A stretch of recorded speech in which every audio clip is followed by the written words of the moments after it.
আগের দিন একটু ডিসকাস করছিলাম যে চলতরঙ্গ বা তরঙ্গ কি জিনিস, সেই টপিকটাই আমরা আজকে পড়বো। বেসিক্যালি চলতরঙ্গ সম্বন্ধে আমরা পড়বো। আমরা আগের দিন বুঝেছি তরঙ্গ কাকে বলে, কি কি ধরনের তরঙ্গ হয়, সেই তরঙ্গগুলো আহ কত ভাবে, কত রকম ভাবে, কত ভাগে ভাগ করা যায়, সেই সমস্ত ডিটেলস গুলো আমরা পড়েছিলাম। আমি আগে হালকা কুইক একটা রিভাইজ করে তারপরে চলতরঙ্গের সমীকরণে চলে যাব। তার আগে কিছু কিছু ইম্পর্টেন্ট জিনিস একটা তরঙ্গ পড়তে গেলে যে প্যারামিটার গুলো লাগে সেগুলো সম্বন্ধে আমরা ডিসকাস করবো। আজকে তারিখ কত বলো? আজকে তারিখ হচ্ছে 28, তাই তো?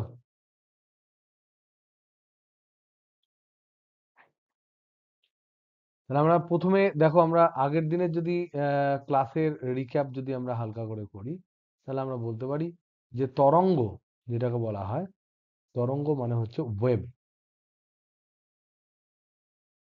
এই ওয়েভটা হচ্ছে যে কোনো ধরনের ওয়েভ হতে পারে, যেটা ধরে নাও একটি আলোড়ন, একটি আলোড়ন যা এক স্থান থেকে অন্য স্থানে মুভ করে।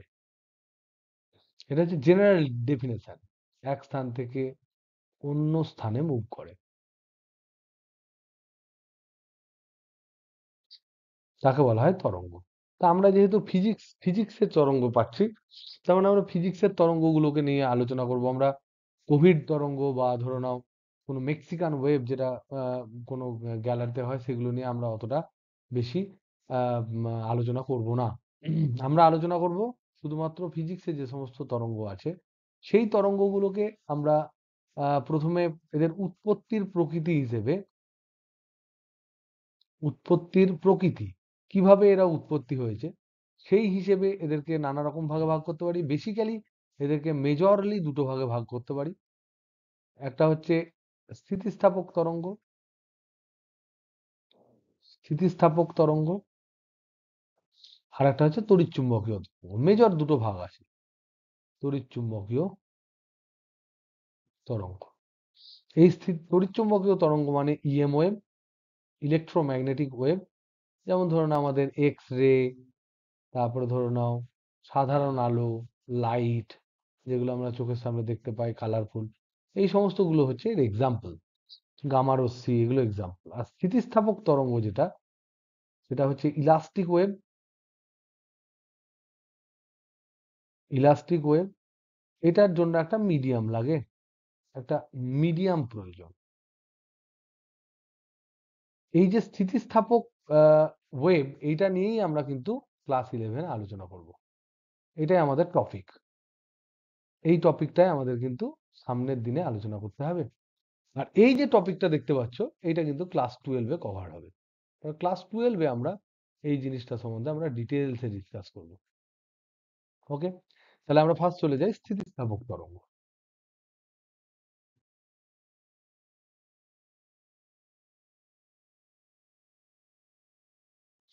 স্থিতিস্থাপক তরঙ্গকে বলা হয় ইলাস্টিক ওয়েভ।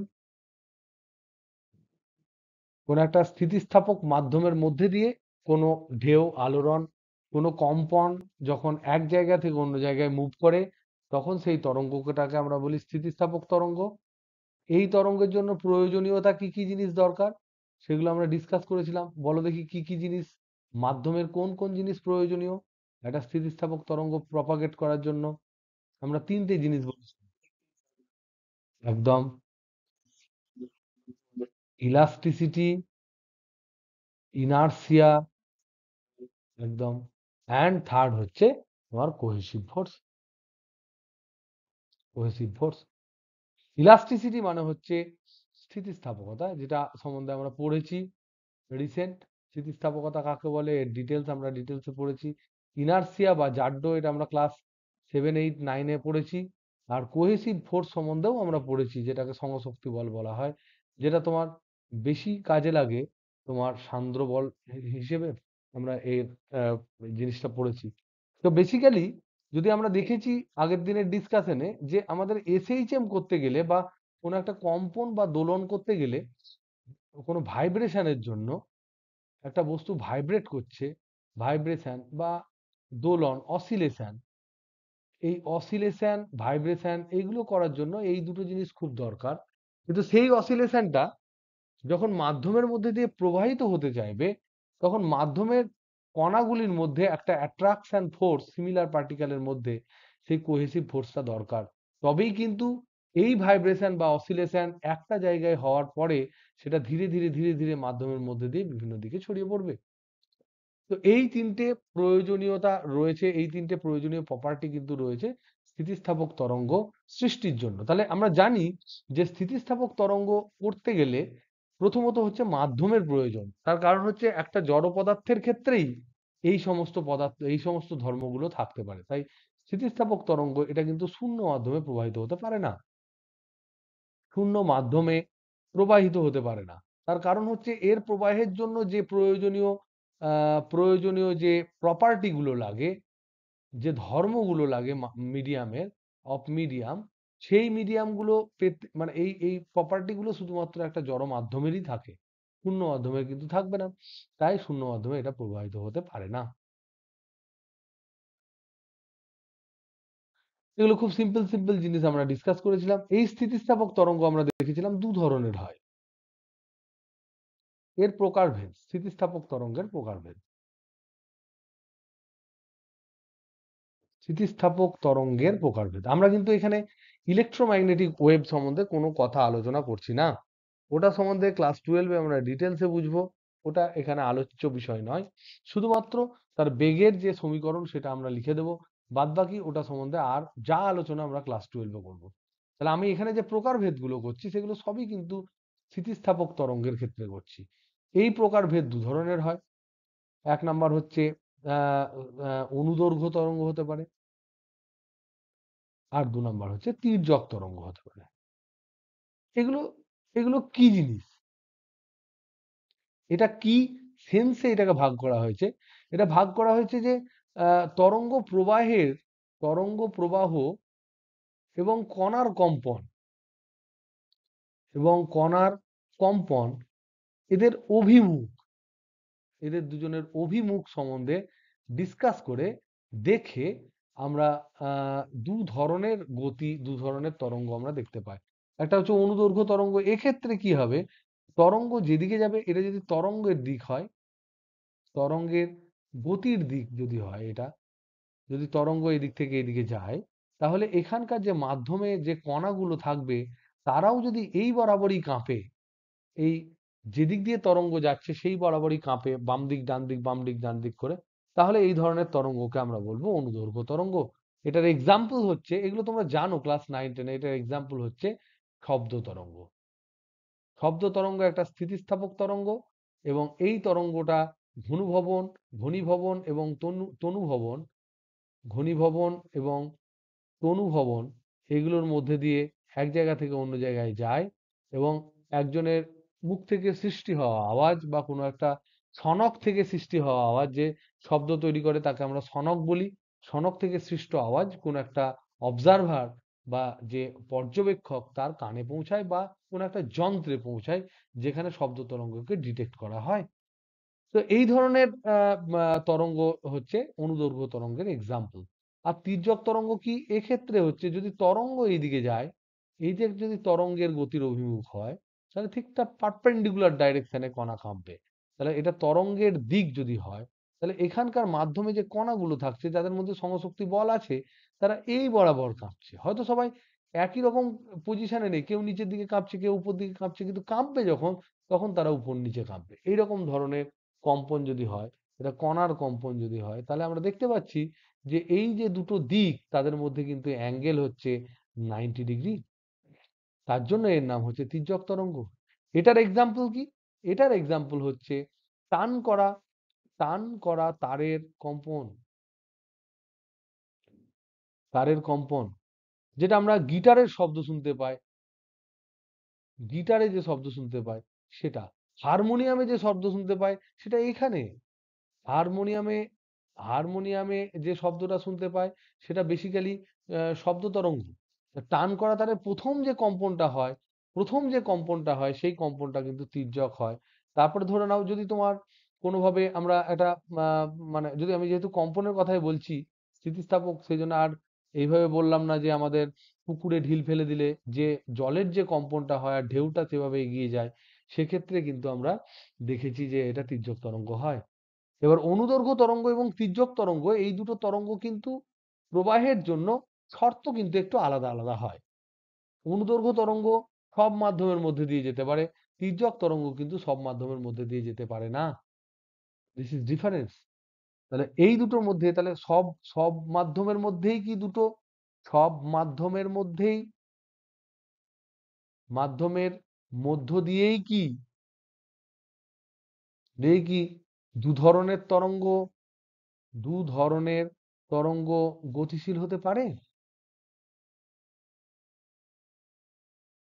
গতিশীল হতে পারে এটা যদি প্রশ্ন করে, তাহলে আমাদের বলতে হবে যে অবশ্যই না, অবশ্যই না। প্রথমত হচ্ছে যে আমাদের অনুদৈর্ঘ্য তরঙ্গের জন্য কোনো প্রবলেম নেই। অনুদৈর্ঘ্য তরঙ্গ সব মাধ্যমের মধ্যে দিয়ে যেতে পারে। অনুদৈর্ঘ্য তরঙ্গ সব মাধ্যমের মধ্যে দিয়ে যেতে পারে, মাধ্যমের মধ্য দিয়ে প্রবাহিত হতে পারে। তার কারণ যেদিক বরাবর যাচ্ছে কণা, সেই দিক বরাবরই কাঁপছে। এখানে কোনো রকম কোনো ইস্যু অ্যারাইজ হচ্ছে না, কোনো প্রবলেম অ্যারাইজ হচ্ছে না, প্রবাহিত হতে পারে। কিন্তু কিন্তু তির্যক তরঙ্গের ক্ষেত্রে সমস্যা। তির্যক তরঙ্গের জন্য জন্য মাধ্যমের তরঙ্গটা তোমার যাচ্ছে এই বরাবর, এই বরাবর তরঙ্গ যাচ্ছে, আর এখানে কণাগুলো কেঁপে উঠছে, তাহলে কণাগুলো এই বরাবর কাঁপছে আর তরঙ্গটা ঢেউটা এই বরাবর যাচ্ছে। তখন এই যে উপরের লেয়ারটা আছে তার উপর এই জায়গায় একটা কৃন্তন বিকৃতি সৃষ্টি হয়। এই কৃন্তন বিকৃতিটা সহ্য করতে পারবে যে ধরনের অবস্থা, শুধুমাত্র সেই অবস্থাতেই, পদার্থের সেই অবস্থাতেই তির্যক তরঙ্গ প্রবাহিত হতে পারবে। তাহলে বলো তো দেখি কার মধ্যে দিয়ে প্রবাহিত হতে পারে? তির্যক তরঙ্গের জন্য এই দিক দিয়ে কণা কাঁপছে, পারপেন্ডিকুলারই কাঁপছে, হয়তো নিচের দিকে কাঁপছে। তরঙ্গ যখন এখানে যাবে, তখন তরঙ্গ যাচ্ছে মানে তো একটা এনার্জি যাচ্ছে, সেই এনার্জি গুলো কণাগুলোর উপর কিন্তু একটা ট্যানজেনশিয়াল ফোর্স দিচ্ছে, তার জন্য একটা কিন্তন বিকৃতি, এবং তার জন্য কিন্তন পীড়নের সৃষ্টি হয়। এই কিন্তন পীড়নটা কিন্তু তির্যক তরঙ্গের জন্য অবশ্যই জেনারেট করবে। তাহলে সব পদার্থের মধ্যে কি, সব ধরনের পদার্থের অবস্থার মধ্যে কি কিন্তন বিকৃতি পীড়ন সৃষ্টি করা যায়? কি বলবে? যায় না। তাহলে কার কার ক্ষেত্রে যায় না? কার ক্ষেত্রে একদমই যায় না? গ্যাসের ক্ষেত্রে একদমই যায় না। কঠিনের ক্ষেত্রে অবশ্যই কিন্তন বিকৃতি পীড়ন রেজিস্ট করার ক্ষমতা থাকে, বিকৃতিটা রেজিস্ট করার জন্য কিন্তন পীড়ন দিতে পারে।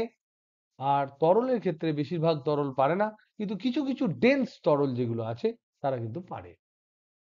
তো তির্যক তরঙ্গের জন্য তরঙ্গ কণার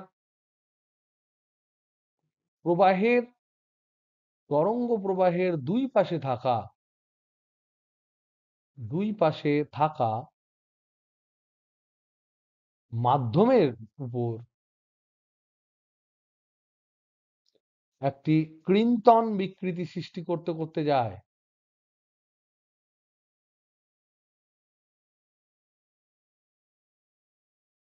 এবং তার ফলে একটা কৃন্তন পীড়ন জেনারেট হয়,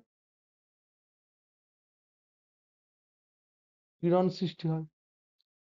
এই যে জিনিসটা, এই জিনিসটা only available, only available in solid.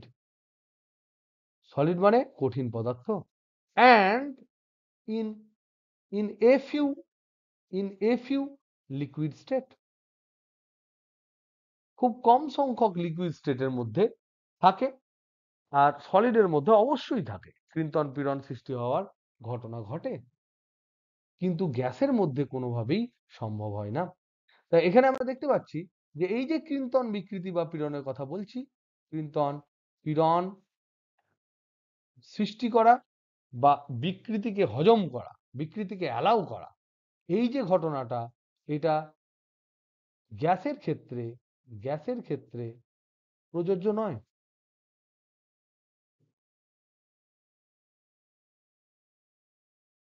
সলিডের ক্ষেত্রে প্রযোজ্য। আর কয়েকটি লিকুইডের ক্ষেত্রে, কয়েকটি ডেন্স লিকুইডের ক্ষেত্রে ক্ষেত্রে প্রযোজ্য। তার মানে আমরা বলতে পারি, এখান থেকে আমরা কনক্লুশন কি টানতে পারি? এখান থেকে আমরা কনক্লুশন টানতে পারি যে এই যে তোমার তির্যক তরঙ্গ নিয়ে যখন আমরা আলোচনা করব, তখন আমরা ধরেই নেব এটা সলিডের মধ্যে দিয়েই যাচ্ছে বা কিছু ডেন্স লিকুইডের মধ্যে দিয়ে যাচ্ছে, তখন কিন্তু গ্যাসের কোনো জিনিসপত্র আলোচনা হচ্ছে না। তাহলে তির্যক তরঙ্গ শুধুমাত্র শুধুমাত্র সলিড বা কঠিন পদার্থ এবং এবং গুটি কয়েক গুটি কয়েক তরল পদার্থের মধ্যে দিয়ে প্রবাহিত হতে পারে।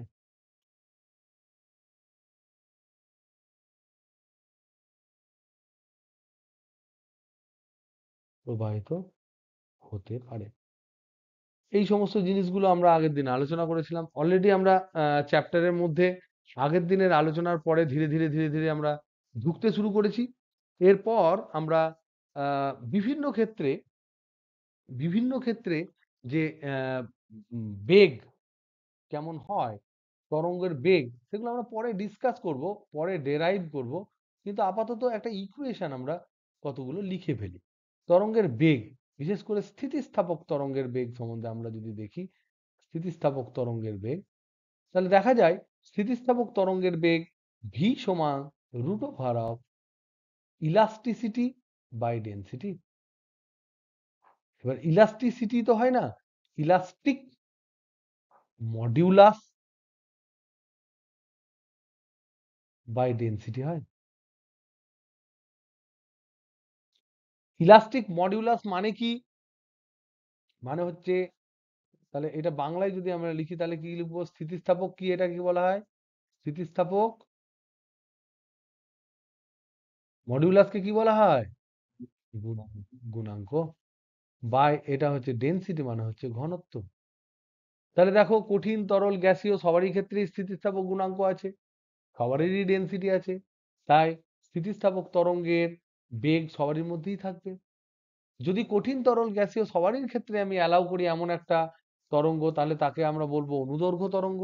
আর কিছু কিছু ক্ষেত্রে তির্যক তরঙ্গ হবে, তাদের ক্ষেত্রে বেগটা এই পদ্ধতিতেই বেরোবে, কিন্তু জিনিসটা ডিফারেন্ট পাবো। তাহলে দেখা যাক কি সেই বেগগুলো হয়। আপাতত তোমরা এগুলো জেনে রাখো, যদি মনে থাকে ভালো, না হলে এগুলো আমরা অলরেডি পরে ডিসকাস করব। তো কঠিনের ক্ষেত্রে কি হবে বলো? কঠিনের ক্ষেত্রে স্থিতিস্থাপক গুণাঙ্ক কি হয়? কঠিনের ক্ষেত্রে এই যে ইলাস্টিক মডিউলাসকে ধরে নাও ই ধরলাম, আর এটা রো ধরলাম, তাহলে ভি ইকুয়াল টু যেটা বলা আছে root over of E by rho, সেটা কঠিনের ক্ষেত্রে আমরা কি বলবো? কঠিনের পদার্থের ক্ষেত্রে ই সমান হচ্ছে ইয়াং গুণাঙ্ক ওয়াই। তাহলে এখানে ভেলোসিটি সমান হবে রুট ওভার অফ ইয়াং গুণাঙ্ক বাই ডেন্সিটি। লিকুইড বা গ্যাসের ক্ষেত্রে কি হবে? লিকুইড বা গ্যাসের ক্ষেত্রে কিন্তু কোনোভাবেই তোমার ইয়াং গুণাঙ্ক হয় না, কারণ এদের দৈর্ঘ্য হয় না। দৈর্ঘ্য প্রসারণ গুণাঙ্ক হতেই পারে, দৈর্ঘ্য প্রসারণ গুণাঙ্ক নয়, দৈর্ঘ্য বৃদ্ধির জন্য যে অনুদৈর্ঘ্য বিকৃতির জন্য যে গুণাঙ্ক হয়, সেটা হচ্ছে তোমার কেবলমাত্র ইয়াং মডিউলাস। সেটা কোনোভাবেই তরল বা গ্যাসের ক্ষেত্রে হবে না। সুতরাং এক্ষেত্রে আমরা যে গুণাঙ্কটা লিখবো ই, সেটা কি লিখি আমরা বলো? কারণ মনে আছে লিকুইড বা গ্যাসের ক্ষেত্রে? বাল্ক মডিউলাস বা আয়তন বিকার গুণাঙ্ক, আয়তন বিকৃতি গুণাঙ্ক বা বিকার গুণাঙ্ক, এটাকে ইংরেজিতে বলা হয় বাল্ক মডিউলাস। আমরা জানি বাল্ক মানে হচ্ছে ইনসাইড, সারফেস মানে হচ্ছে আউটসাইড, ঠিক? তাহলে এখানে আমরা লিখতে পারি ভেলোসিটি সমান হচ্ছে root over of B by rho, যদি বিটাকে বাল্ক মডিউলাস বলা হয়। নেক্সট আমরা যদি দেখি টান টান করা তারের কম্পন, যদি আমরা দেখি টান করা তারের কম্পন, তারের কম্পন, তাহলে তার ক্ষেত্রে সমীকরণটা হয়, এইটা কিন্তু হচ্ছে তির্যক তরঙ্গ। তির্যক তরঙ্গর ক্ষেত্রে আমরা আলোচনা করছি এটা কি ধরনের। তারটা ধরে নাও এরকম বাঁধা আছে এক জায়গায়, এইদিকে তুমি প্লাগ করেছো, এইদিকে তুমি প্লাগ করেছো মানে টেনে দিয়েছো, টাং করে টেনে দিয়েছো, তাহলে তার জন্য এইটা কাঁপবে, এই বরাবর কাঁপবে, আবার ব্যাক করে আসবে, এই বরাবর ব্যাক করে আসবে। তাহলে তরঙ্গটা যাচ্ছে কোন দিকে? তরঙ্গ আইদার এইদিকে যাচ্ছে তরঙ্গ, অর এইদিকে যাচ্ছে তরঙ্গ। কিন্তু কণাগুলো কাঁপছে কোন দিকে? কণার কম্পন হচ্ছে এই বরাবর বা এই বরাবর, এই বরাবর, এই বরাবর, এই বরাবর, এই বরাবর, কণা এই বরাবর কাঁপছে কিন্তু। তাহলে এটা তির্যক তরঙ্গ। এর ক্ষেত্রে ভেলোসিটির ফর্মুলা আমরা পরে প্রমাণ করব, প্রত্যেকটা জিনিস আমরা পরে প্রমাণ করবো, এখন আপাতত জাস্ট একবার দিয়ে রাখছি। This is equal to root over of T by mu. আমি এম দিতে পছন্দ করি না, মিউ দিতে পছন্দ করি। এখানে টি মানে কি? টি মানে হচ্ছে তারের টান, তারে একটা টান থাকবে, সেই তারের টান। আর মিউ মানে হচ্ছে একক দৈর্ঘ্যে তারের ভর, একক দৈর্ঘ্যের তারের ভর, যেটাকে মাস পার ইউনিট লেংথ বলছে ইংরেজিতে, মাস পার ইউনিট লেংথ বলছে। এবং এবং যেটাকে বলা হয় লিনিয়ার মাস ডেনসিটি, লিনিয়ার মাস ডেনসিটি অনেক সময় বলা হয়। আমরা যে ছোটবেলায় যে ডেনসিটিটা পড়েছিলাম সেটা শুধুমাত্র ভলিউম দিয়ে ভাগ করা থাকতো, সেই ডেনসিটিটাকে এখন আমরা বলবো ভলিউম ডেনসিটি। আর এছাড়াও আরো অনেক ডেনসিটি হতে পারে। যদি মাস একটা লম্বা লাইন বরাবর হয়, তাহলে একক দৈর্ঘ্যে যে মাসটা হয় সেটাকে লিনিয়ার মাস ডেনসিটি বলে। যদি মাসটা একটা চাদরের উপর ছড়ানো থাকে, সমতল চাদরের উপর মাসটা ওইরকম ভাবে বিস্তৃত থাকে, তখন আমরা কারেক্ট টার্মটা হবে মাস পার ইউনিট এরিয়া, বা হচ্ছে সারফেস ডেনসিটি, সারফেস ডেনসিটি বলা হবে তখন। তো এই সমস্ত ডিটেলস জিনিসগুলো টুকটাক আমাদের পরবর্তীকালে কাজে লাগবে, এবং এগুলো নিয়ে আমরা কিন্তু খুব বেশি চাপ নেব না। আর বাতাসের ক্ষেত্রে শব্দ তরঙ্গের বেগ,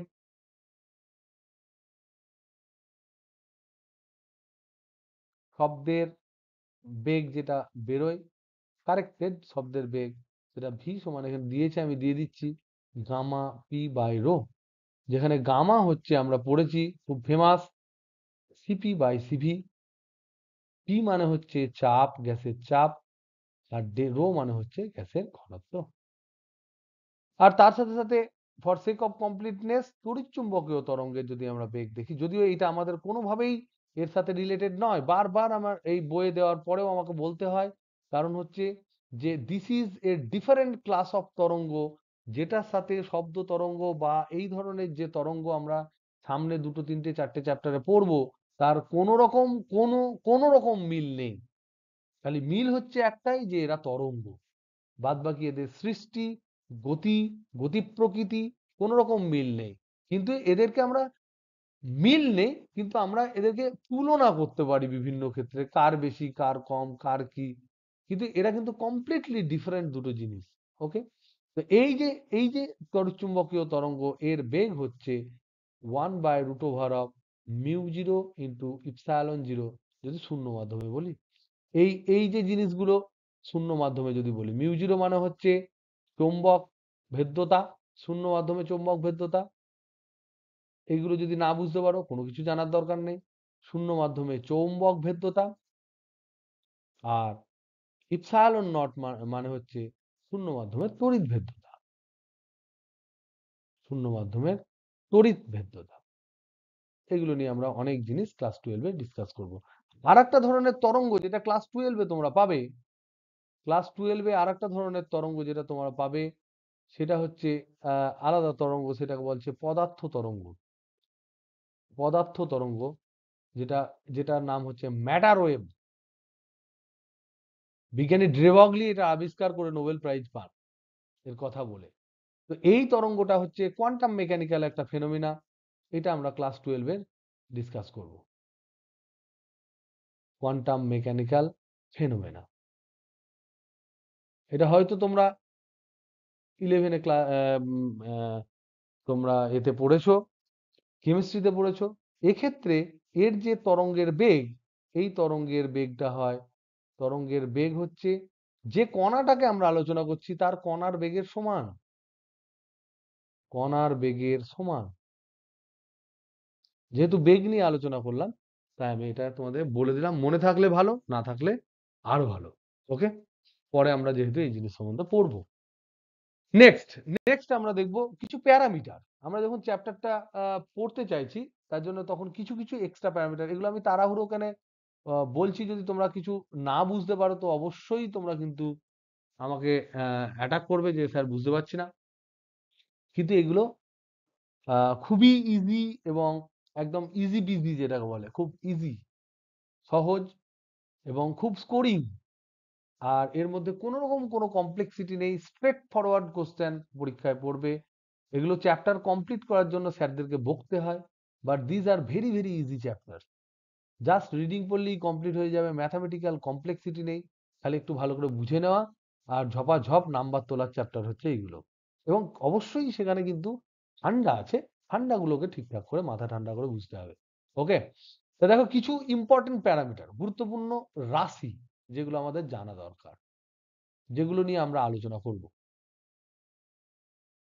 এই গুরুত্বপূর্ণ রাশি বলার আগে আমি তোমাদের একটু গলার আওয়াজ শুনে নিই, যে তোমরা বুঝতে পারছো কি পারছো না। প্লিজ একটু আওয়াজ দাও।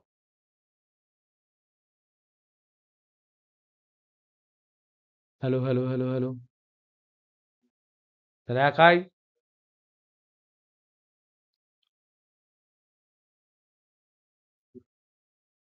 ওকে, যাই হোক, তাহলে 4-5 জন বুঝতে পারছে, বাদ বাকিগুলো কেউ বুঝতে পারছে না, তারা পরে আবার ভালো করে বুঝে নিও। এনিওয়ে দেখো, আমি জানি তোমরা এটা বুঝতে পারবে কারণ এগুলো খুব ইজি জিনিস। ওকে, না হলে পরে আরেকবার দেখে নিও। নেক্সট দেখো, আমরা এখানে তরঙ্গ যখন আলোচনা করছি, তরঙ্গ যখন আলোচনা করছি তখন তরঙ্গের ক্ষেত্রে তরঙ্গ বেগ হবে যেটা ভি, আর 2 নাম্বার হচ্ছে তরঙ্গের তরঙ্গ দৈর্ঘ্য হবে যেটাকে আমরা ল্যামডা বলবো। 3 নাম্বার হচ্ছে পর্যায়কাল হবে যেটাকে আমি বড় হাতের টি বলবো। 4 নাম্বার হচ্ছে তোমার কম্পাঙ্ক হবে, কারণ একক সেকেন্ডে একটা করে তরঙ্গ যাবে। এটাকে আমরা তোমাদের বইয়ে দিয়েছে এফ না এন, আমি দেখি, এটাকে সম্ভবত তোমাদের বইয়ে দিয়েছে এন, এন আমি এনই লিখি, যাই হোক এফ সবসময় দেয় তো এফ লিখলাম সুবিধার্থে। আর একটা হচ্ছে কম্পাঙ্কের সাথে সাথে অবশ্যই আমরা কৌণিক কম্পাঙ্ক বলবো, এগুলো আমরা প্রত্যেকটা জানি। কৌণিক কম্পাঙ্ক বলবো ওমেগা, এদের একক ফেকক এবং এদের মধ্যে সম্পর্ক সম্বন্ধে আমরা প্রথম আলোচনা করব। আমরা জানি, দেখো আর একটা সব থেকে ইম্পর্টেন্ট ব্যাপার হচ্ছে পূর্ণ তরঙ্গ বলতে কি বোঝায় সেটা আমরা বুঝবো। পূর্ণ তরঙ্গ বলতে আমরা কি বুঝি সেটা আমরা বুঝবো। পূর্ণ তরঙ্গ বলতে বোঝায়, যদি তোমাকে এইটা জিজ্ঞেস করে এইটা কি একটা পূর্ণ তরঙ্গ, তাহলে কি অ্যান্সার দেবে? এইগুলোর মধ্যে কোনটা পূর্ণ তরঙ্গ কে বলতে পারবে?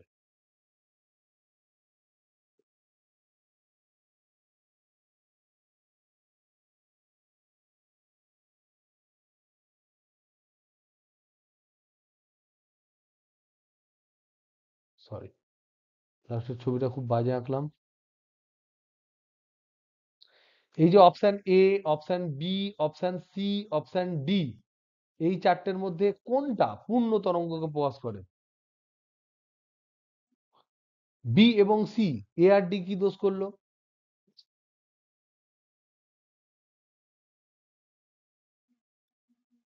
সবাই পূর্ণ তরঙ্গ, অল আর পূর্ণ তরঙ্গ। তাহলে ফুল ওয়েভ বলতে আমরা বুঝি, ফুল ওয়েভ বলতে আমরা কি বুঝি? ম্যাথামেটিক্যালি আমরা যদি জানতে চাই তাহলে আমরা বলবো যে একটি কণা যে দশায় আগে ছিল সে দশায় যদি আবার ফিরে আসে তাহলে আমি বলবো তরঙ্গটি একটি পূর্ণ তরঙ্গ সম্পন্ন করেছে। দেখো এখানে যদি কস কস থিটার যদি গ্রাফটা আঁকো, তাহলে এটা কস কস কস থিটার যদি গ্রাফ আঁকো, কস ওমেগা টি, তাহলে কিন্তু এটা এরকমই হবে। এখানে ম্যাক্সিমাম ছিল, জিরো হলো, মিনিমাম হলো, ম্যাক্সিমাম হলো, তারপর তো পুরো জিনিসটাই বারবার রিপিট করবে। এটা মাইনাস কস ওমেগা টি, এটা সাইন ওমেগা টির গ্রাফে গেছি একটা পুরো তরঙ্গ দৈর্ঘ্যে, আর এটাই রেখেছি মাইনাস সাইন ওমেগা টি। তো অল আর পূর্ণ তরঙ্গ, অল আর ফুল ওয়েভ। ফুল ওয়েভ বলতে বোঝায় যে মাধ্যমের কণা যত দূরে অবস্থিত কণাটি একই দশায় আছে, সেই যে লম্বা ডিস্টেন্স, সেই ডিস্টেন্সটাকে আমরা বলি তরঙ্গ দৈর্ঘ্য। আর সেই পুরো তরঙ্গটাকে আমরা বলি পূর্ণ তরঙ্গ। এটা বোঝা গেল? চিরন্তন, ডাউট ক্লিয়ার হলো? ওকে, তাহলে এখানে আমাদের জানতে হবে দশা। This is very very important. এটা আমরা এসএইচএম পড়ার সময় বারবার আমরা বলছিলাম যে দশা হচ্ছে একটা ইম্পর্টেন্ট জিনিস, ফেজ। এটা এটা দিয়ে সবকিছু ডিটারমাইন হয়। দশা মানে হচ্ছে যে কোনো মুহূর্তে, ধরো কার দশা, কম্পনশীল কণার দশা বা তরঙ্গের দশা। তরঙ্গের দশা যদি আমি বলতে চাই, তাহলে আমরা বলবো যে কোনো একটি মুহূর্তে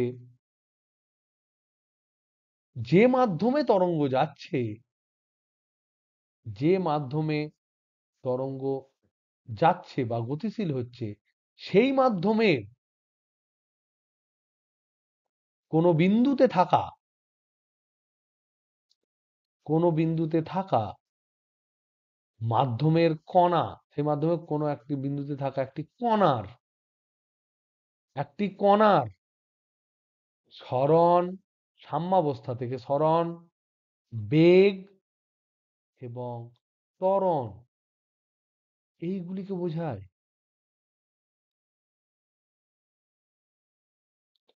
কমপ্লিটলি আমি এইগুলো বুঝতে গেলে যে জিনিসগুলো দরকার, সেইটাকে আমরা বলবো দশা। তো এই দশাটা কিন্তু খুব ইম্পর্টেন্ট।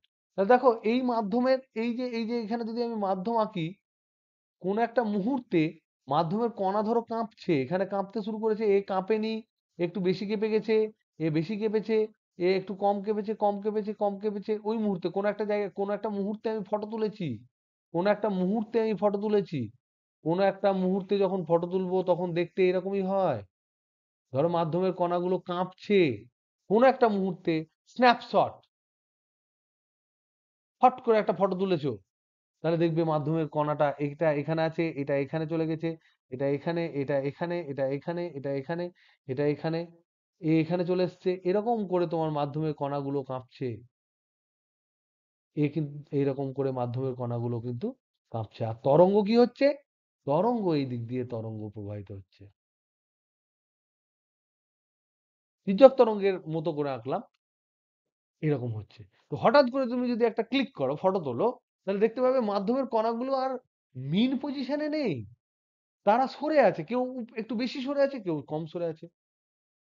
যেমন করে মেক্সিকান ওয়েভ তুমি বললে, মেক্সিকান ওয়েভ যখন করে, তখন যদি কেউ ফট করে ফটো তোলে, তাহলে কি সবাইকেই দাঁড়িয়ে থাকতে একই রকম ভাবে সোজা হয়ে দেখতে পাবে?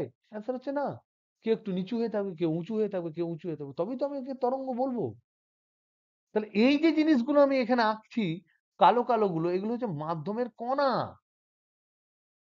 তো কোন একটা পজিশনে, ধরে নাও এটা x ইকুয়াল টু 0, তাহলে x ইকুয়াল টু x এর কোন একটা পজিশনে ধরে নাও এইটা হচ্ছে x equal to x, x equal to x, এই পজিশনে যে কণাটা আছে এইটা হচ্ছে কণা। সেই যে কণাটা, সেই মুহূর্তে, যে মুহূর্তে আমি ফটো তুলেছি, সেই মুহূর্তে কণার সরণ কত? কণার সরণ হচ্ছে y, এইটা হচ্ছে সরণ। কণার বেগ কত? কণার যদি এখানে কোনো বেগ থাকে। কণার ত্বরণ কত? কণার এইদিকে একটা ত্বরণ থাকবে, নিচের দিকে টানবে তাকে ত্বরণ, প্রত্যানয়ক ত্বরণ। এই তিনটে জিনিস যদি আমি একসাথে জানতে পারি, তাহলেই কেবলমাত্র আমি ওই তরঙ্গের ওই বিন্দুতে থাকা যে কণা আছে তার দশা বলতে পারবো। আমি কি বোঝাতে পারলাম ব্যাপারটা? এই যে দশা, যখন দেখতে পাবো দুটো সমদশায় আছে এমন কণাকে দেখতে পাবো, তখন যে টোটাল স্ন্যাপশটের যে ফিগারটা আমি পাবো, তাকে বলা হয় পূর্ণ তরঙ্গ। তাহলে কোন কোন জায়গায় পূর্ণ তরঙ্গ দেখতে পাবে? তাহলে আমি এখানে একটা স্টেটমেন্ট দিলাম যে মাধ্যমের মধ্যে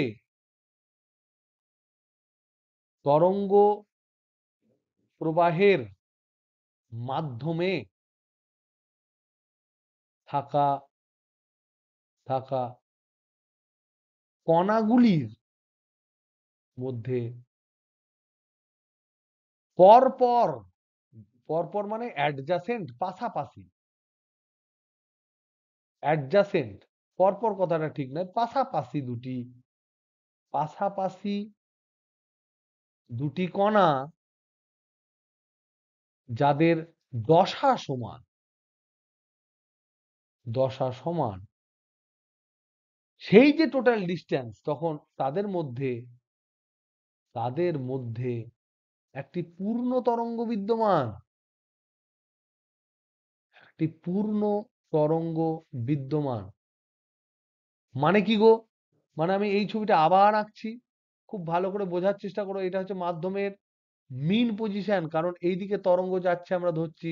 তাহলে প্রতিটা কণার জন্য এটা হচ্ছে সাম্যাবস্থান। এখান থেকে একটা কণা কাঁপতে শুরু করেনি, এখানে একটা কণা ধরে নাও কেঁপেছে এতটা, আমি আবার ছবিটা আঁকছি, এই কেঁপেছে, এই কেঁপেছে, এই কেঁপেছে, এই কেঁপেছে, এই কেঁপেছে, এই কাঁপেনি, এইদিকে কাঁপছে,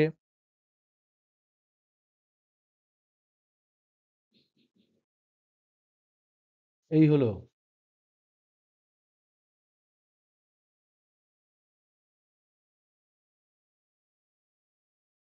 এরকম ধরনের আছে। তাহলে কণাগুলো কোথায়? কণাগুলো এই মুহূর্তে যখন আমি স্ন্যাপশট তুলেছি, তখন এই সমস্ত জায়গায় কণাগুলো আছে। সেই মুহূর্তে কণাগুলো আগে ছিল কোথায়? এই লাইন বরাবর ছিল। যখন তরঙ্গ প্রবাহিত হয়েছে, ধরে নাও কণাগুলো এরকম করে ফ্লো করেছে উপর দিকে, কোনো একটা পার্টিকুলার টাইমে যখন আমি ফটো তুলেছি, তখন কণাগুলোর সাম্যাবস্থা থেকে এরকম পজিশনে আমি তাদেরকে দেখতে পেয়েছি। এবার আমাকে বলো, পূর্ণ তরঙ্গ কোথা থেকে হবে? এখান থেকে এতটা একটা পূর্ণ তরঙ্গ হবে না? হবে না? Yes or no? হবে, কারণ তারা সমদশায় আছে, পিক টু পিক। আর কোথা থেকে কোথায় হতে পারে? এখান থেকে এতটা একটা পূর্ণ তরঙ্গ হবে না? এটাও হবে। আবার যদি তোমাকে আমি বলি যে দেখো তো, এখান থেকে এখান থেকে এতটা কি একটা পূর্ণ তরঙ্গ হবে না? এটাও হবে, এটাও হবে, এটাও হবে। তাহলে পূর্ণ তরঙ্গ মানে কিন্তু এরকম নয়।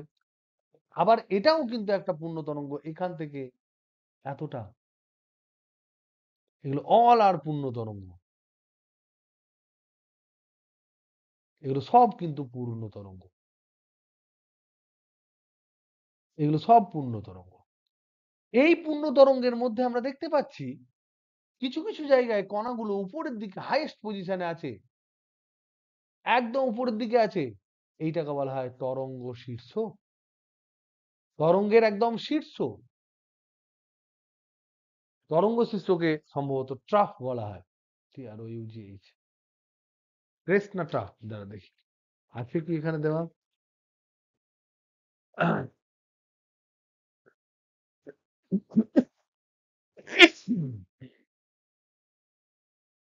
এনিওয়ে, সেটা আমরা পরে দেখে নেব, এই ইংরেজিটা।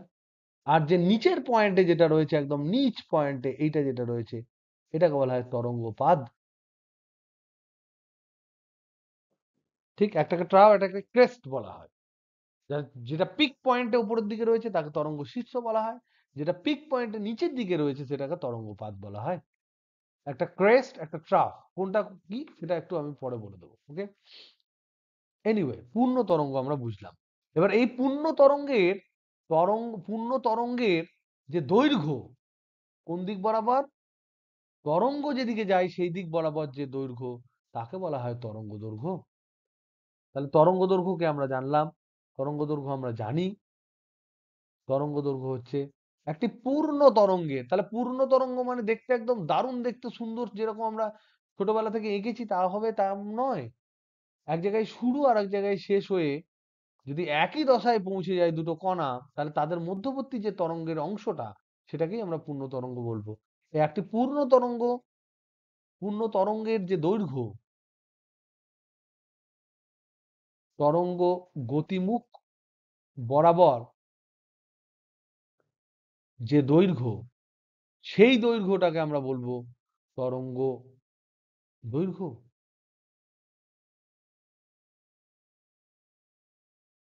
দৈর্ঘ্যকে তরঙ্গ দৈর্ঘ্য বলে। নেক্সট, কম্পাঙ্ক। কম্পাঙ্ক হচ্ছে এফ। 1 সেকেন্ডে একক সময়ে যতগুলি পূর্ণ কম্পন সম্পন্ন হয়।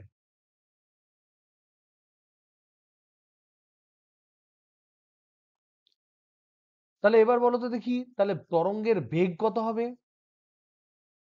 এই যে আলোড়নটা প্রবাহিত হচ্ছে তার বেগ কত হবে?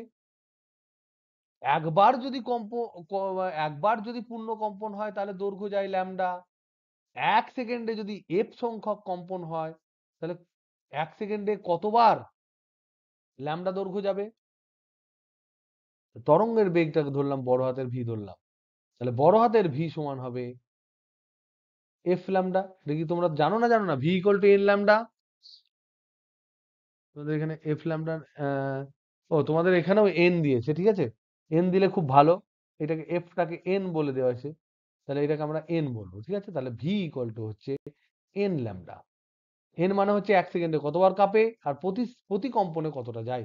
এটা বহু ছোটবেলা থেকে তোমরা হাজার হাজার বার পড়েছো, এটা নিয়ে আর বেশি ভাটিয়ে লাভ নেই। আবার আমরা জানি এন সমান হচ্ছে 1/t, ঠিক। এই সমস্ত জিনিসগুলো আমাদের জানা। এবার আমরা নতুন দুটো তিনটে জিনিস জানবো। নাম্বার 1 হচ্ছে তরঙ্গ মুখ।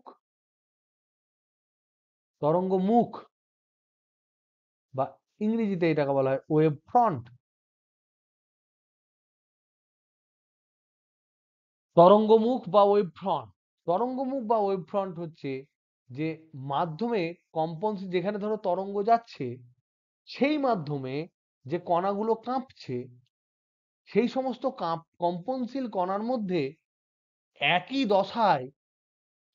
দশায় অনেক কণা থাকতে পারে, যাদের সরণ, বেগ, ত্বরণ একই।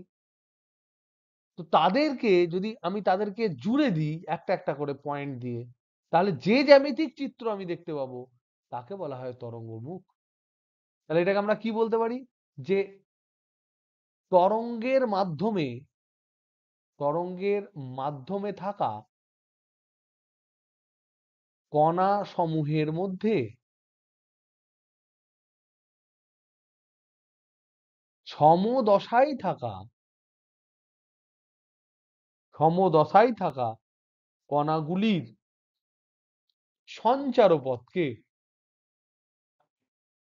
সঞ্চারপথকে তরঙ্গমুখ বলে।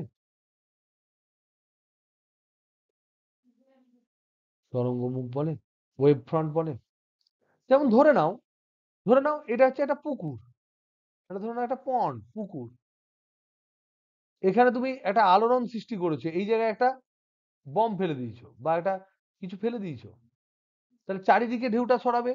তাহলে দেখো এই বিন্দু সাপেক্ষে এই দিকেও ঢেউ যাবে, এই দিকেও ঢেউ আসবে, এই দিকেও ঢেউ আসবে, এই দিকেও ঢেউ আসবে, এদিকেও যাবে, এদিকেও যাবে, এদিকেও যাবে, এদিকেও যাবে, এইদিকেও আসবে, এদিকেও আসবে। তাহলে এই বিন্দু সাপেক্ষে যখন সৃষ্টি হচ্ছে, তো দেখো এর সাপেক্ষে এই কণাটা, এই কণাটা, এই কণাটা, এই কণাটা, এই কণাটা, এগুলো কি সমদশায় থাকবে না থাকবে না?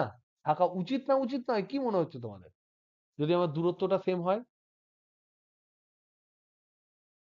যদি কোনো একটা পার্টিকুলার পয়েন্টে আমি ধরাম করে একটা যদি বল ফেলে দিই, তারপর যে আলোড়নটা চারিদিকে সৃষ্টি হবে, তোমরা কি দেখেছো সেই রিপলটা, সেই তরঙ্গটা যেটা সৃষ্টি হয়, সেই রিপলটা দেখতে কেমন হয়, কেমন জ্যামিতিক চিত্র হয়,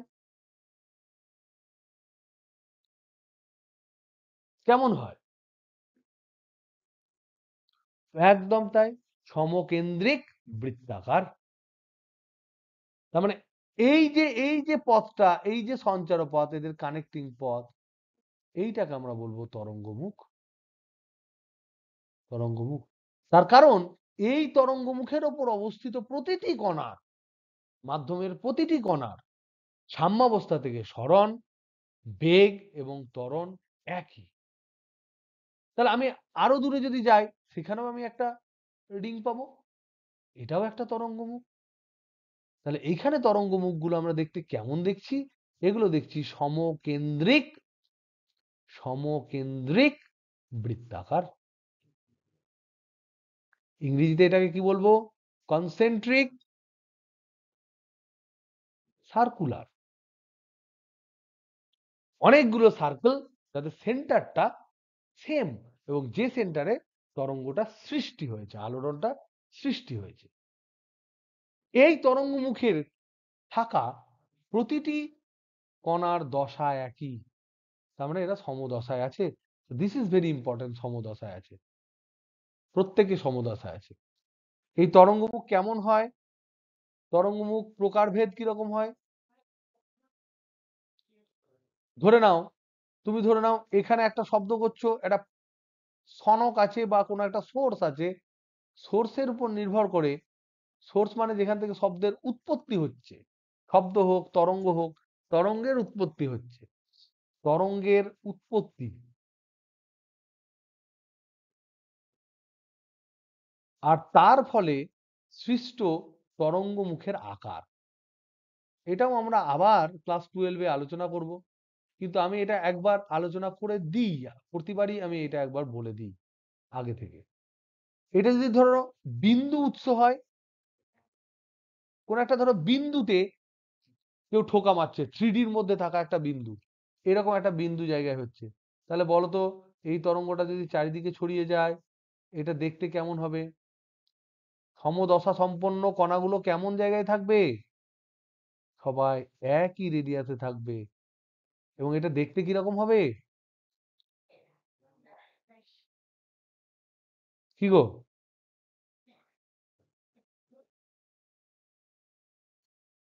সমকোণিক গোলক, 3D গোলক।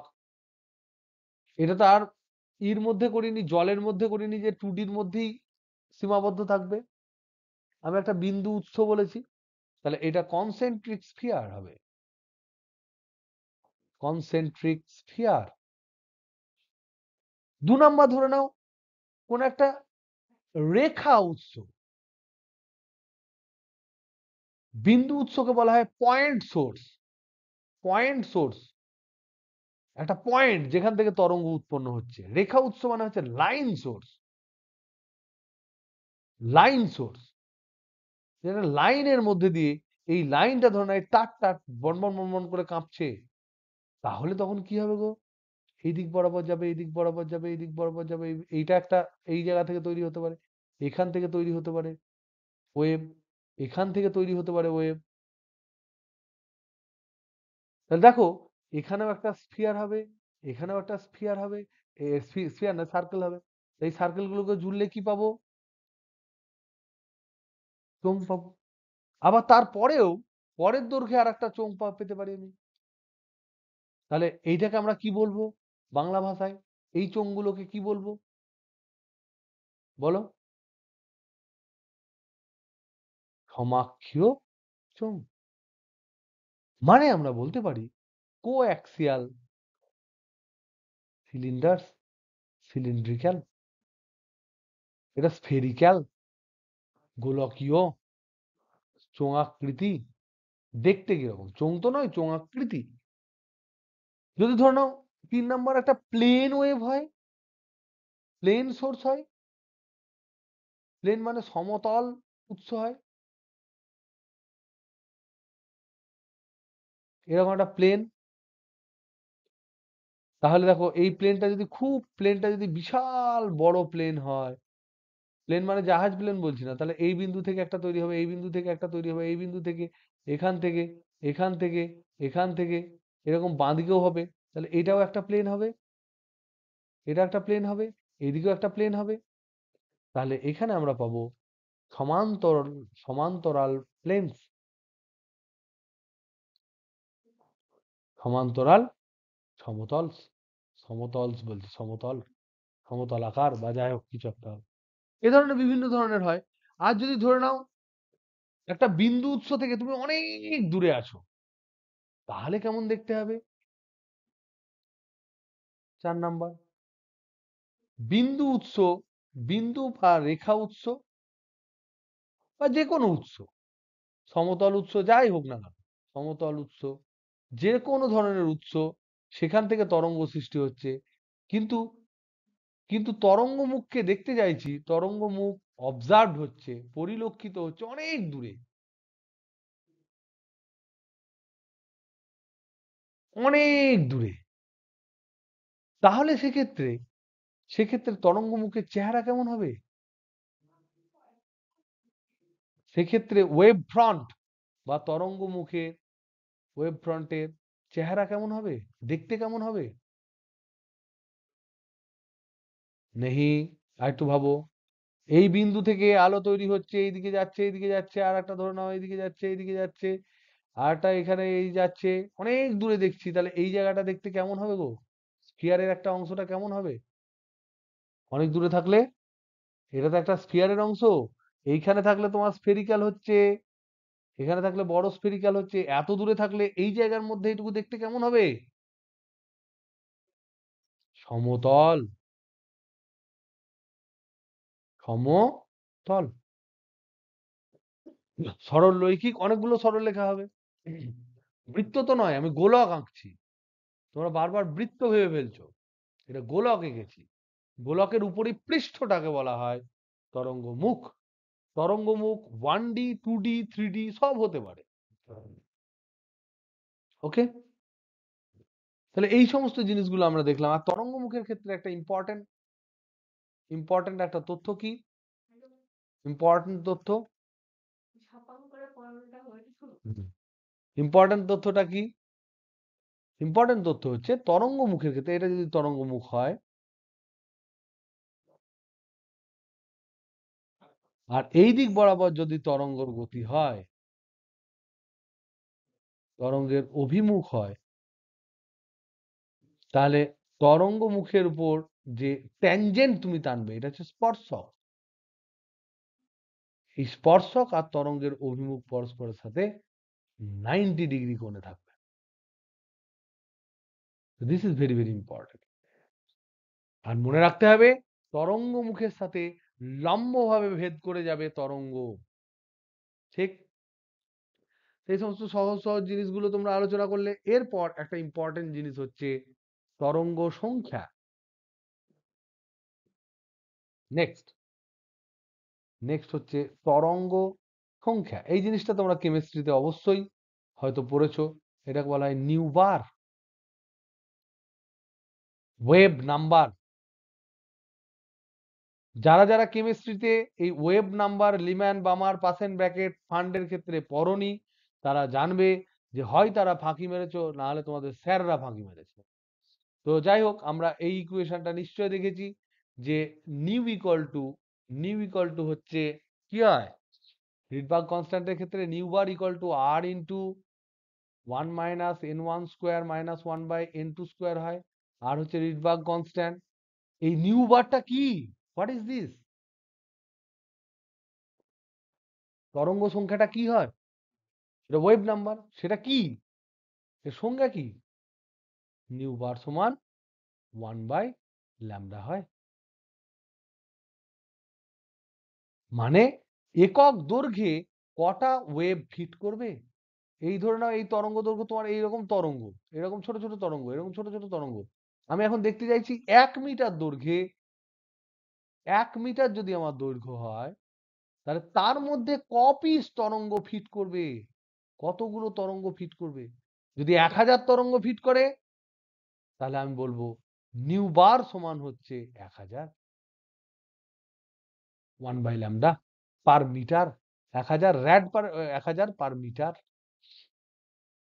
ওকে, তার জন্যই আমরা বলি এখানে যে ই সমান, যেহেতু ডেল্টা ই সমান তোমার হয় hc/λ, তার জন্য আমরা বলি hc × 1/λ সমান, আমরা বলি hc ইন্টু নিউ বার সমান, আমরা বলি hc × r। এই নিউ বারের ফর্মুলাটা বসায় r × 1/n1² - 1/n2²। তাহলে ডেল্টা ই যখন আমরা লিখি, তখন দেখবে তোমরা সবসময় লেখো rch × 1/n1² - 1/n2²। এই ফর্মুলাগুলো কিন্তু আবার আমরা 12-এ যখন আমরা পড়বো তখন কিন্তু দেখতে পাবো। So wave number is very very important. Wave number মানে হচ্ছে একক দৈর্ঘ্যে যতগুলি পূর্ণ তরঙ্গ ধরে বা ফিট হয়। ওকে, নেক্সট ইম্পর্টেন্ট তথ্য হচ্ছে তরঙ্গ ভেক্টর। এটাকে ইংরেজিতে বলা হয় ওয়েভ ভেক্টর। এখানে তোমাদের প্রবাহ ভেক্টরও বলেছে, ভেরি গুড। আমি এটাকে খুব প্রসার ভেক্টর বলেছে, প্রবাহ ভেক্টর বললে আমি বেশি খুশি হতাম। প্রবাহ ভেক্টরও বলতে পারি, প্রবাহ ভেক্টর, বা এখানে বইয়ে দেখছি বলছে প্রসার ভেক্টর। যাই হোক, বলে দিও propagating vector, propagation vector. So this is very important. এটাকে কে চিহ্ন দিয়ে একে চিহ্নিত করা হয়, and this K equal to হচ্ছে 2π/λ। কেন? এটা মানে কি? এটা মানে হচ্ছে একক একক দৈর্ঘ্যে তরঙ্গের একক দৈর্ঘ্যে দশা পার্থক্য কত হয় সেটার কথা। দশা পার্থক্য কতটা হয় সেটা আমরা জানার চেষ্টা করছি। দেখো তো, যদি পূর্ণ তরঙ্গ যদি হয় তাহলে সেক্ষেত্রে দৈর্ঘ্য কতটা যেতে হয়? পূর্ণ তরঙ্গের ক্ষেত্রে কতটা তরঙ্গ বরাবর দৈর্ঘ্য কতটা হয়? ল্যামডা হবে তরঙ্গ দৈর্ঘ্য। বলো তো দেখি দশা পার্থক্য কত হয়?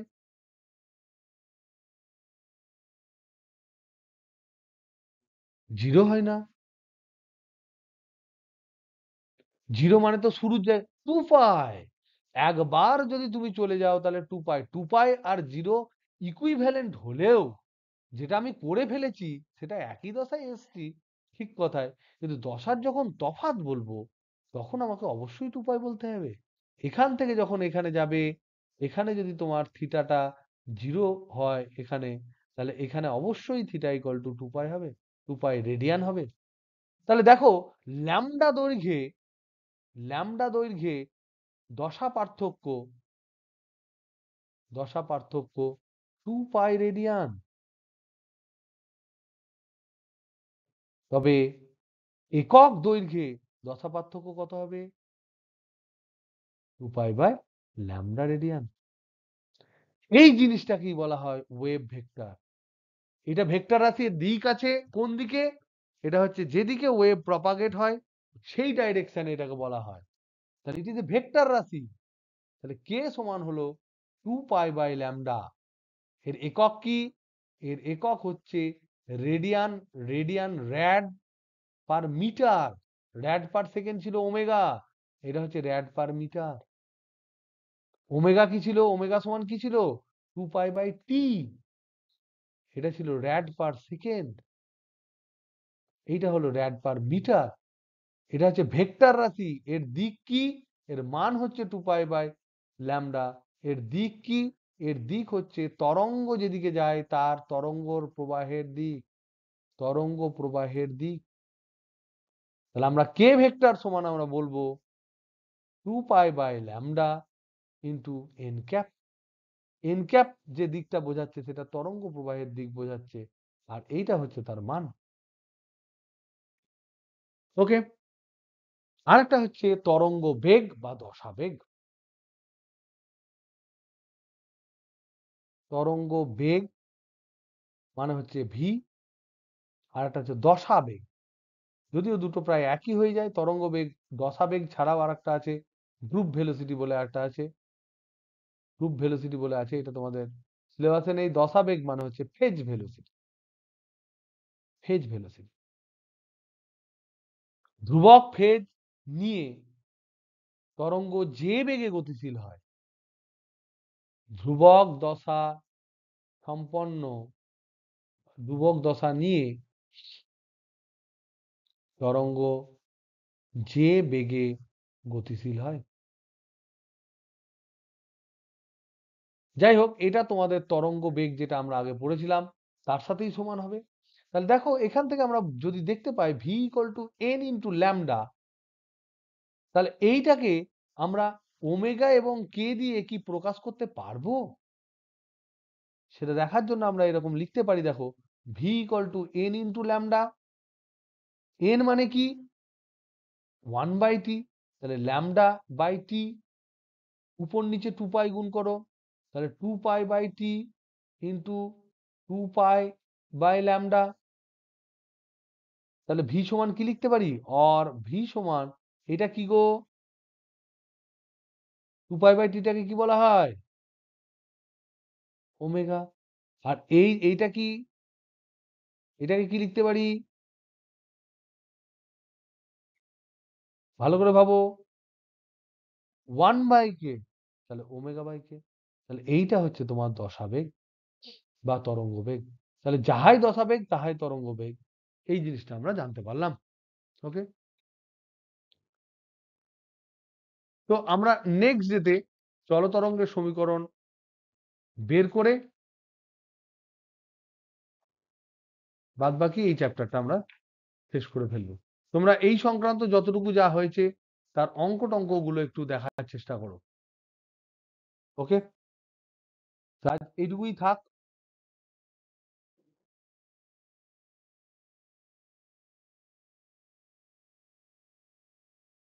নেক্সট ক্লাস তোমাদের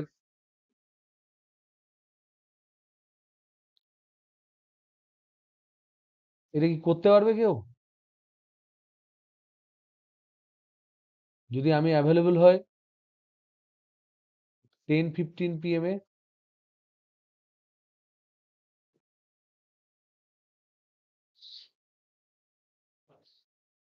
আমাকে জানিও। ওকে, যদি পারো ওকে, আদারওয়াইজ ফ্রাইডে।